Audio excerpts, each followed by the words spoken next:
On September 13, 2024, motor carrier officer Daniel Kerstetter of the Michigan State Police stopped a tractor trailer. Unknown to him, it would be the last shift of his life. Since 1982, Michigan's motor carrier officers focus enforcement on commercial vehicles. Stationed on highways and at way stations, they are also armed and prepared first responders. 20 and 2199 traffic. 75 north, light semi and trailer. Hello, sir. Good. Officer Kerstetter, State Police. The reason for the stop was left lane use. Oh. You're going to see another sign. I think you passed another one. But yeah, Michigan, when there's more than 2 lanes of travel, you can't be in that left lane. Do you have your driver's license, registration, insurance, paperwork? Where are you coming from? Ohio. Okay. I know that, man. I seen that lady just pointing at me like, oh, the driver? She's probably telling you I was behind you. Is that in the whole state of Yeah, from Michigan, yeah.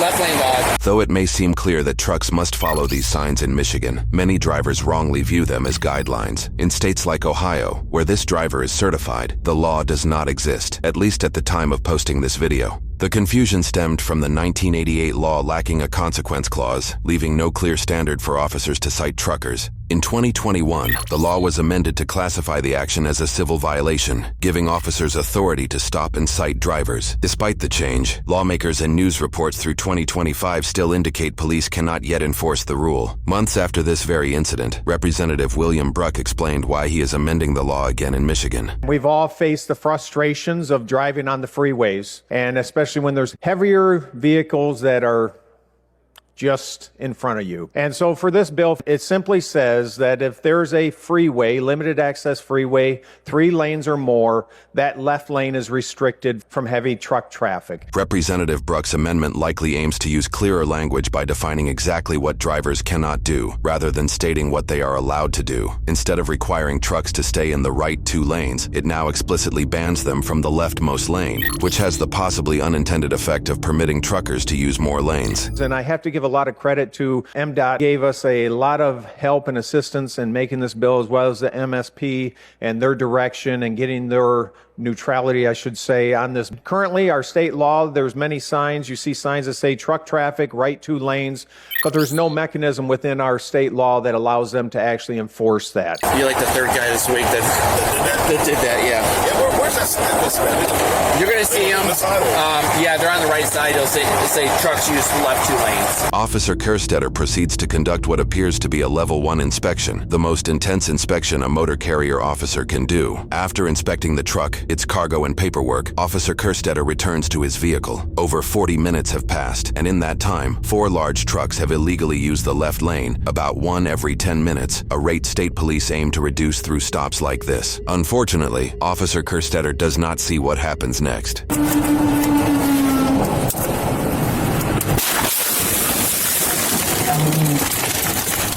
The crash is also captured by a civilian dashcam, footage we will break down later on. Immediately after the crash, multiple civilian drivers pull over to assist. About 3.5 minutes later, motor carrier officer Sergeant Ramsden, who is Kerstetter's supervisor, arrives on scene.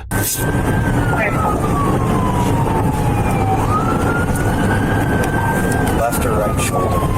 We're trying to find it on camera. I don't know if it's on the shoulder or blocking. We're firing EMS on the way. We possibly have an unconscious officer out there and another caller stating someone's having a seizure. Right shoulder, gonna have both lanes, middle and right. What? Bad shit. Both in here? Both in here. 1 in here and then a trooper. Yeah, we'll get to that. Hey. Damn radio. 2291. I'm gonna need some EMS, and I'm gonna need it fast. Granted, we have fire and EMS on the way.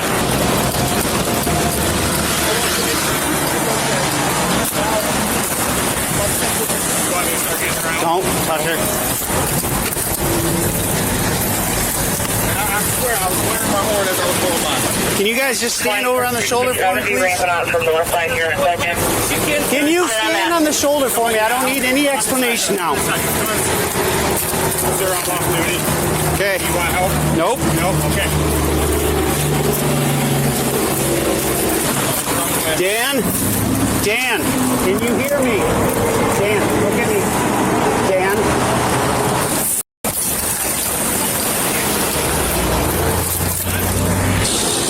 Morning, I got one unconscious victim, not breathing, no pulse. That's right. An Officer Kerstetter is unresponsive. Clear on that.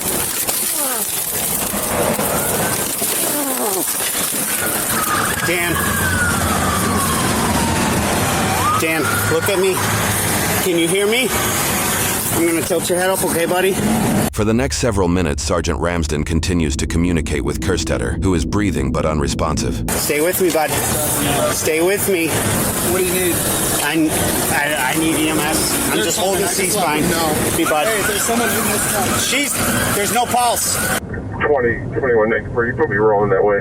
2191, same traffic. For all troopers that are responding, try to keep that freeway open as much as possible for right now so we can get medical personnel to the officer. Gotta keep breathing for me, okay? I don't know how we're gonna get him out of here. Is he breathing? Can't get him out. Is he breathing? He's breathing. She's not. 20, we're going to need fire for extrication. We can't get Officer Kerstetter out. Clear. Fire and EMS are on the way. CPR is in progress. Hey! There's an AED in the back of my car. All right. Dan. Okay. You got nothing? Her eyes are wide open.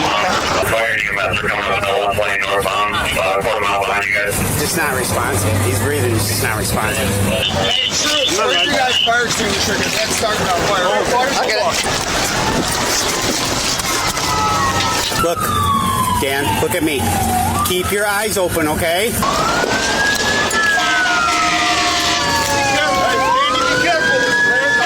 Great. Where's the other way? Somebody fan that away. Hey, where's the other way? Emergency medical services arrives roughly 11 minutes after the crash. Seriously? All right, we got to stop at the fire extinguisher for a minute. He can't breathe. No pulse, not breathing. He's still breathing, unresponsive. Can't get him out. Kerstetter, come on, buddy.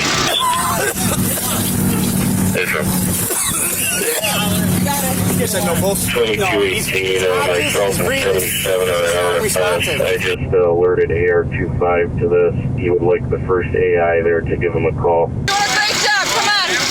Stay away. I got him. Stay away. Come on, stay away. Stay away. Take him to the trooper. 2218, I'll start working on you.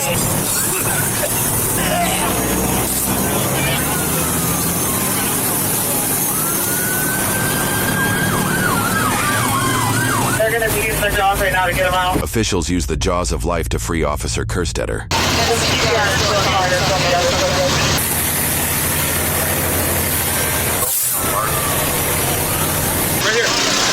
we get that rig up here? Yeah, I'm good, man. I'm good, thanks. We tried to, well, we did pull her out, but her eyes stayed open. We started CPR, but I had no pulse when I checked her. Okay. That's why I went to the other guy. Go, go, go, go. Go, go, go, go. Bring it right up here. Bring it right. He's not going to get out that way. They're not. Bring it right up here. EMS. Come here. Come here. Come here. Bring it right up here. 2207, It's one of my guys, too. I supervise him. 2207. You guys have a preferred hospital for your guys? Home on Dearborn. Dearborn? How to get there? You don't know how to get there? I know how to get to Dearborn. I'm not better than receiving, though. As of right now, receiving, you're going to take this. If you're going to receiving, I know how to get like off the exit and everything. It's just getting into there. Okay. All right. Do you need someone to take you? I mean, we're not going to wait. I mean, if they're going to, they're going to fly. We'll escort you there if we have to. Man, seriously? They're going to go to receiving with him. She was like, I don't know how to get her once I said, we'll escort you. I'm following them with him. Okay, so if you want to get him to receiving? Yeah. Okay. Okay, well, if we can get him out, can we just transport him? Yeah, I don't know how long it's going to. Yeah. The bird's already en route, so whoever gets him out first, if he gets out in this rig, we're going to escort him down. Yeah, Dan Kerstetter. You have any other information on him? Yeah, come with me. Stetter. Sarge, I know you're busy. Do we have someone going to his house? Here's his spouse's name. By the time we get him out, we're going to have to wait probably 40 minutes for a chopper. So we don't want to do that. So we're not waiting. They said receiving those. They're not going They can go to receiving. Sure. We're going to escort him there. Hey, heads up. We got to take Kerstetter to receiving. We're going to have to help the ambulance get through all this stuff. So it looks like he's getting all right now. Okay. You guys see both his hands? I just want to make sure they're clear. That's all. His hands are clear. Meaning like he didn't grab for his gun because he's in fight or flight. All right. Yeah. State police then strategically escorts the ambulance by blocking traffic along the way. DPD's got it shut down too, so when you guys are rolling, all the intersections are closed to receiving. He's on the stretcher. Yep, it's all clear the whole way. They're going to be scouting and blocking intersections. Yep. Station 20, DPD's going to have MAC shut down all the way to the hospital. MAC and 75, we know you're coming from the south, so they'll have that locked down. In the air, 25, no prepping, Russian Bridge. If you guys want to block the intersections, it's going to be the private EMS that's rolling out right now.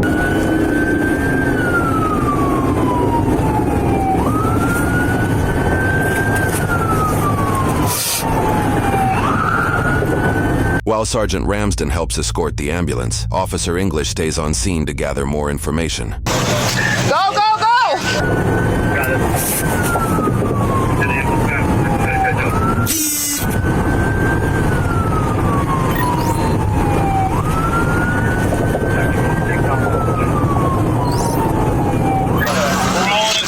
If you guys want to block it.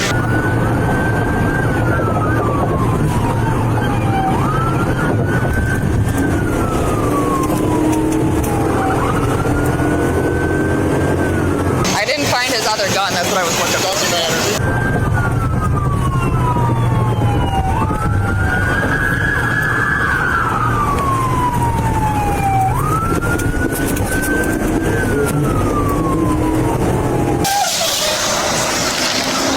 You okay?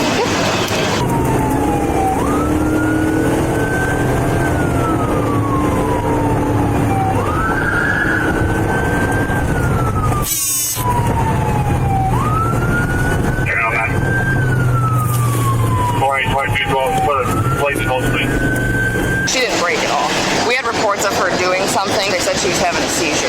If that's actually what happened or if it was after the fact. Personalized. Keep down, you can have Mary 4. Tatum 4. Break. Can you run the please? Number Yaro is please. Clear, Skinner.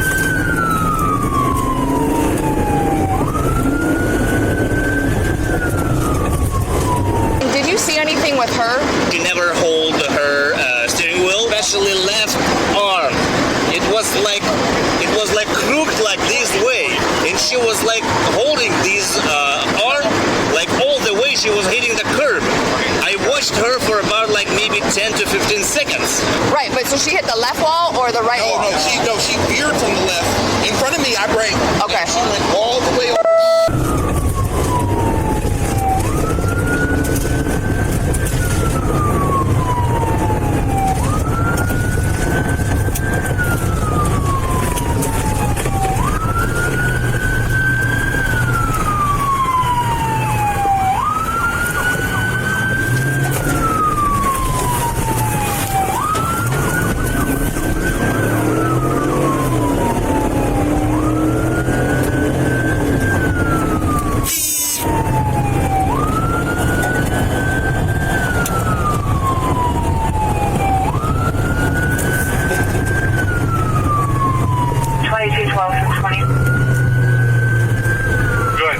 They get Kerstetter to the hospital just 35 minutes after the crash.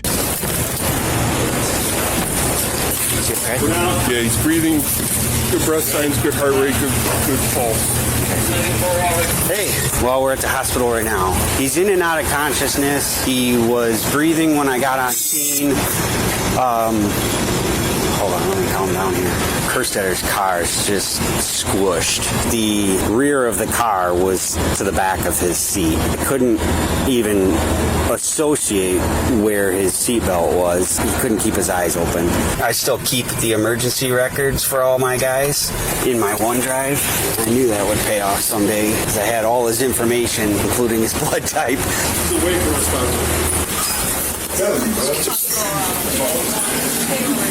So he's responding to anything.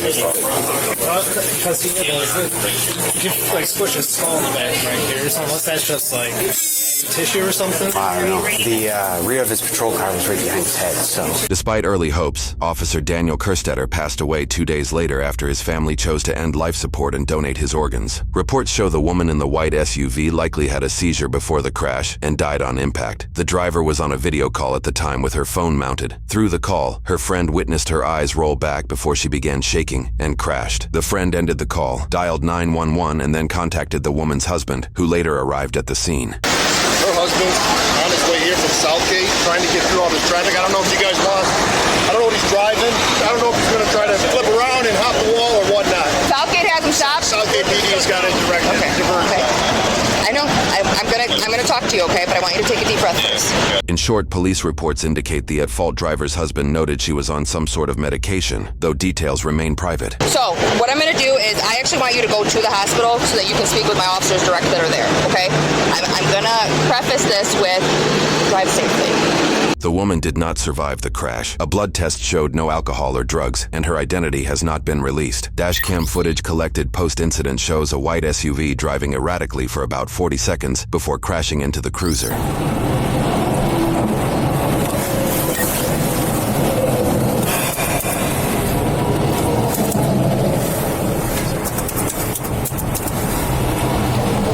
God damn it.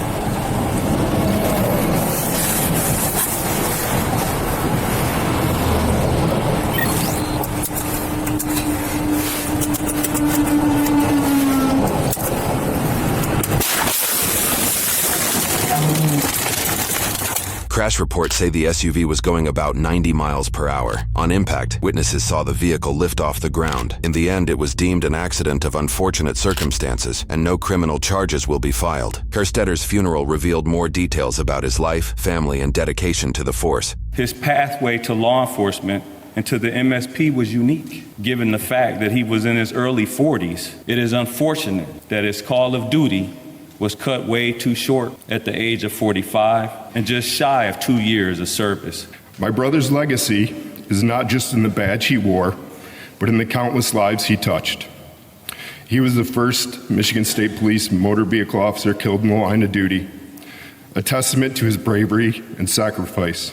Thank you to the countless troopers from all over the U.S., North Carolina, Iowa, Illinois, Missouri, Connecticut, the great state of New York, where Danny is from, I think even Canada. He would be so in awe and impressed and just think this was the coolest thing ever. I take great comfort in knowing that he knew how much I loved him, how much his children loved him, how much his friends and family loved him. Danny, loving you changed my life. Losing you has done the same. But I promise you, baby, your children will never forget their daddy. We will celebrate and honor you every day. In lieu of donating to the family, online obituaries direct support to the Michigan State Police Troopers Association. A link to that organization can be found below this video. How do you protect yourself from a threat that has no intention, no malice, and no warning? A seizure behind the wheel turns a moving car into a 4,000-pound missile, and no amount of training or awareness can stop what you can't see coming. That's the silent danger officers face every single day on the roadside. Not just criminals, not just recklessness, but the unpredictable. Some jurisdictions are still pretending it's 1995, but what if we stop pretending, and what if if we took the concept of officer safety beyond thoughts and prayers and turned it into policy and infrastructure? Well, that's exactly what Minnesota did. Instead of reacting to tragedy, they invested in prevention. They built a 911 system that's fully integrated with more than 1,500 live traffic cameras, allowing dispatchers to see what's coming before it hits and alert troopers of real-time hazards fast. 51 behind you. Were you hit? Holy cow, that was close, but no, I was not. Okay. 726. I got 80. 80. 89, just got hit. Think about that. More cameras per person than any other state. Not to spy, not to ticket, but to protect. And I love that Minnesota did this, but across the country, we let tradition kill our officers and we treat highway patrol like it's just another job instead of the high-risk operation it actually is. We rely on thin paint lines and good luck while people like Officer Kerstetter tried to fight a war against time and outdated systems. If we can put cameras in retail stores and drive-thrus, why not on every highway? If we can monitor traffic flow for convenience, why not safety? We've got the technology. What we're lacking is the urgency, and urgency should never arrive after the funeral. Because if we have the power to see danger coming, then we have the responsibility to act before it arrives. The question is, will we act before the next knock on the door?